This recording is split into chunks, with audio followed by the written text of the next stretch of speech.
Hi, அனைவருக்கும் வணக்கம். நம்முடைய டே டு டே லைஃப்பில் நம்ம டெய்லியும் யூஸ் பண்ணுற ஒரு விஷயம் மிரர், கண்ணாடி. அந்த கண்ணாடிக்கிட்டேருந்து நம்ம 3 முக்கியமான விஷயத்தை கற்றுக்கலாம். என்னென்ன தெரியுமா? கண்ணாடி முன்னாடி நம்ம நின்னோம் அப்படின்னம்னா நம்முடைய நிறை குறைகளை என்னவோ அது கரெக்டாக பர்ஃபெக்டாக காமிக்கும். அதிகமாகவும் காட்டாது, கம்மியாகவும் காட்டாது. என்ன ரியலாக இருக்கோ அதுதான் நம்மக்கிட்ட காட்டும். இது நம்ம வாழ்க்கையில் எப்படி எடுத்துக்கலாம்னா, நம்ம ஒருத்தங்களை பற்றி ஒரு கமெண்ட் சொல்கிறோம்னாலோ இல்லை ஒரு குறைவே சொல்கிறோம் அப்படின்னம்னாலோ அது என்ன ரியலோ அதை ரியலாக கன்வே பண்ணணும். அதிகமாகவும் சொல்ல வேண்டாம், கம்மியாகவும் சொல்ல வேண்டாம். உனக்கு இந்த பிரச்சனை இருக்குது, நீ இதை சரி செஞ்சுக்கிட்டால் சரியாயிடும் அப்படிங்கிற மட்டும்தான் நம்ம கன்வே பண்ணணும். என்ன ரியலோ ரியாலிட்டியை கன்வே பண்ணணும் அப்படிங்கிற விஷயத்தை நம்ம கற்றுக்கலாம்.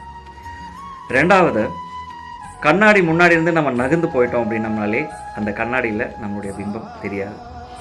அதுபோல தான் நம்ம ஒருத்தரை பற்றி பேசுகிறோம் அப்படின்னம்னா நம்ம முன்னாடி அவங்க இருக்கும்போது மட்டும்தான் அவங்கள பற்றி நம்ம பேசுகிறோமே தவிர அவங்கள பற்றின கமெண்ட்ஸ் அவங்க இல்லாதப்போ அவங்க பின்னாடி பேசுகிறது ரொம்ப தப்பு. ஸோ கண்ணாடி கிட்டேருந்து இந்த 2வது விஷயத்தை கற்றுக்கலாம்.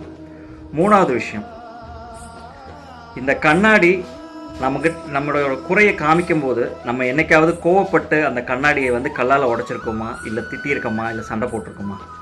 அதுபோல தான் நம்மளுடைய குறைகளை மற்றவங்க சொல்லும் போதும் அவங்க மேலே கோவிச்சிக்காமல் அது உண்மையிலே அந்த குறை நம்மக்கிட்ட இருக்குது அப்படின்னா அதை நம்ம சரி செய்ய பார்க்கணும்.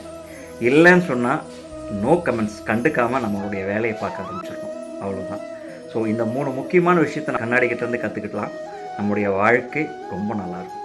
முடிஞ்சால் ட்ரை பண்ணி பாருங்கள்.